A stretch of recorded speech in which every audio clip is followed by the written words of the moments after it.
Tinggal mana yang kuat negosiasi aja sebenarnya. Next, please.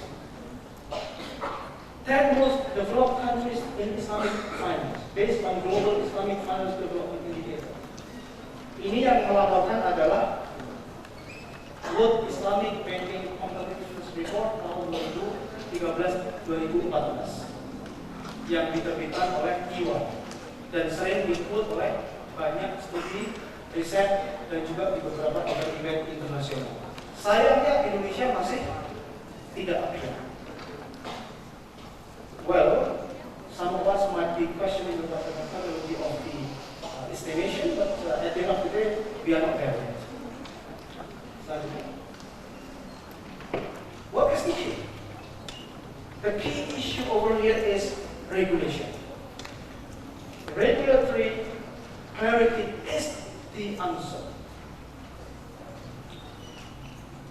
Taking the example of Malaysia, Malaysia itu jelas, syariah advisory-nya jelas, regulasi untuk perbankan jelas, in the event of dispute resolutions merujuknya jelas.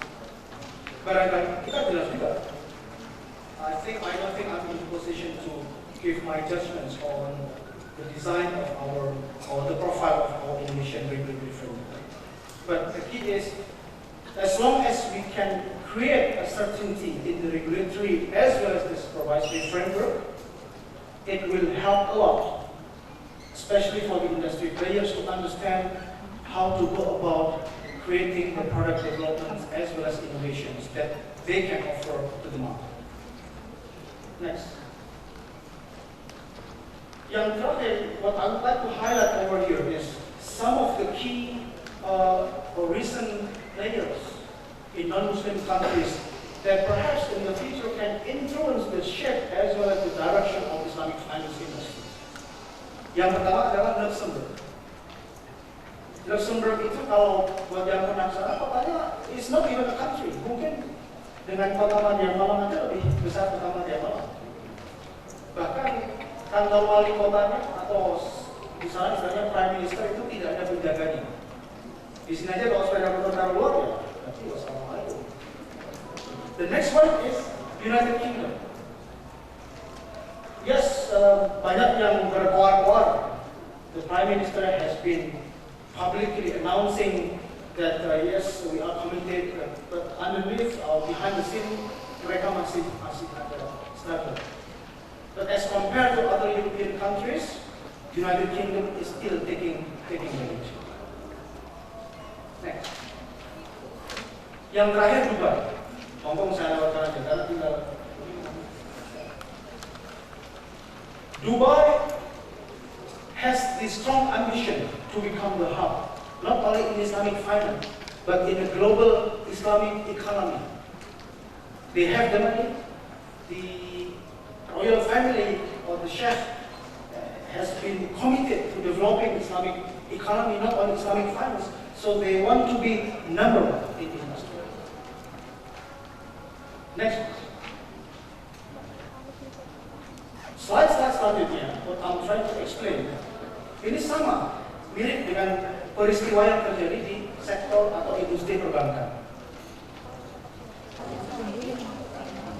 Please allow me to spend another 5 to 7 minutes to spread out the session. What is the current standing of Islamic financial service industry? Well, this is based on our observations. First is, we are still strongly associated with considerably higher cost of transaction. Jadi transaksi kosnya masih tinggi kalau kita bandingin dengan beberapa produk-produk konvensional. Secondly, biased monetary policies.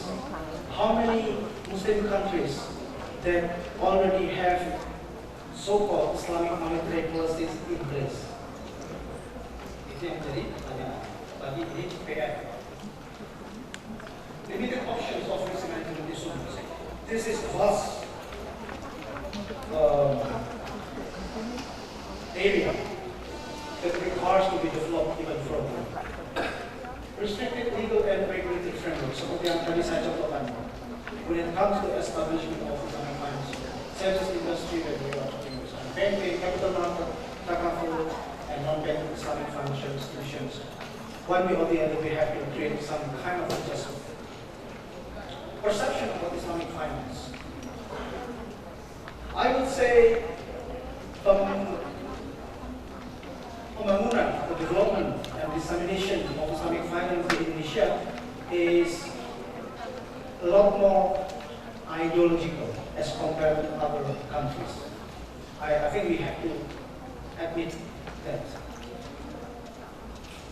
When I say ideological is, as a matter of fact, referring to some of us will think that propagating Islamic finance is about way of life, which is obviously it is true, but that's not what they think in different parts of the world. So it's all about perception.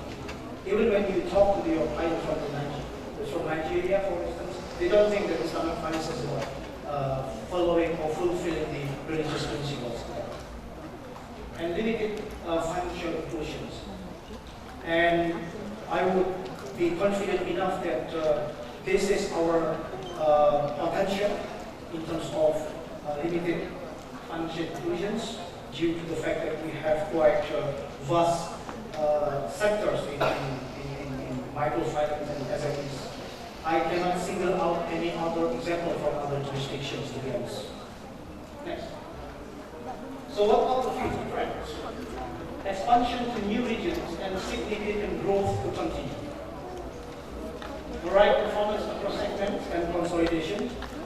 Based on our findings in our interim review is part of the 10-year master plan we developed in collaboration with Islamic Financial Services Board, and we found out that yang masih menjadi dominan adalah banking, the least adalah non-bank, sehingga pertumbuhan setidaknya keempat sektor ini masih belum terlalu seimbang.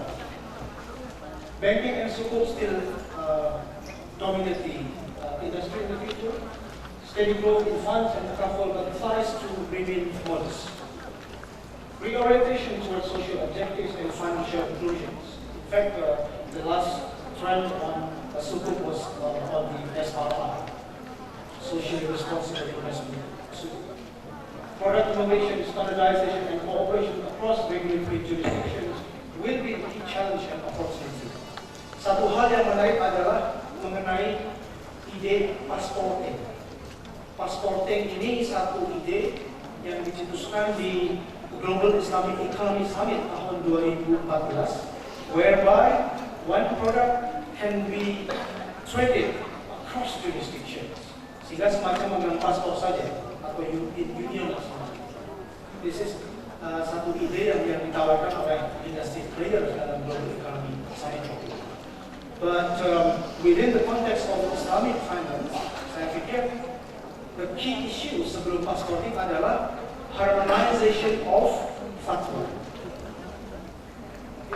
Karena untuk memasarkan satu produk harus sama interpretasi fatwanya terhadap produk yang bersangkutan. Dikaitkan dengan tadi, what you think is halal may not necessarily be absolutely halal according to my school of thought. So perhaps once we create a convergence of harmonizations on the possible or inevitable interpretations of the fatwa, that it will be the strong catalyst for the idea of passport. The last one is we cannot simply overlook the integration with halal industry. Malaysia sudah menyatakan secara eksplisit mereka ingin taking the lead untuk sektor halal industry. Islamic banking kita sudah ketinggalan. Capital market sudah ketinggalan. Ini udah mau ada potensi baru halal industry. Do you want us to be left out for the number of times? Of course not. It's really up to us. Next. Ini dilewat saja. Next please. Oke, slide yang terakhir. Next.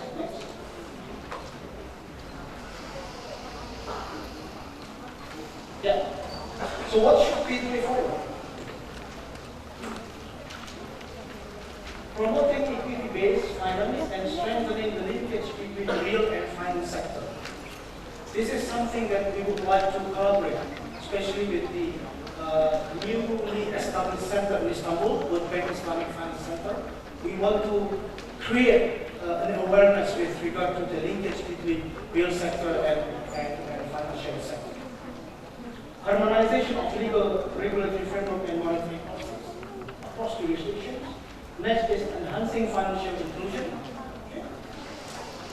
Yang selanjutnya adalah rebranding, lagi-lagi branding. Mungkin barangkali hal ini tidak terlalu relevan di Indonesia. Well, I don't know. You might be in a better position to understand a lot more about the current or the local market in Indonesia. Conducting a periodic assessment of Islamic finance industry and its impact on the society at large. Why does it matter? Karena kita perlu tahu sejauh mana perkembangan Islamic Bank atau Islamic industri keuangan syariah ini membawa dampak buat kita. Does it create any impact on us, especially to the have-not? Without any doubt, Islamic finance in different parts of the world, if not on a global scale, are still strongly associated with favoring the haves, not the have-not. I mean, you go over to different parts of the world, you can see still the Muslim communities are still being discomfort about the accessibility to the Islamic finance. They want to be part of the process, but they are not. The last one is interconnecting Islamic financial services industry with halal industry.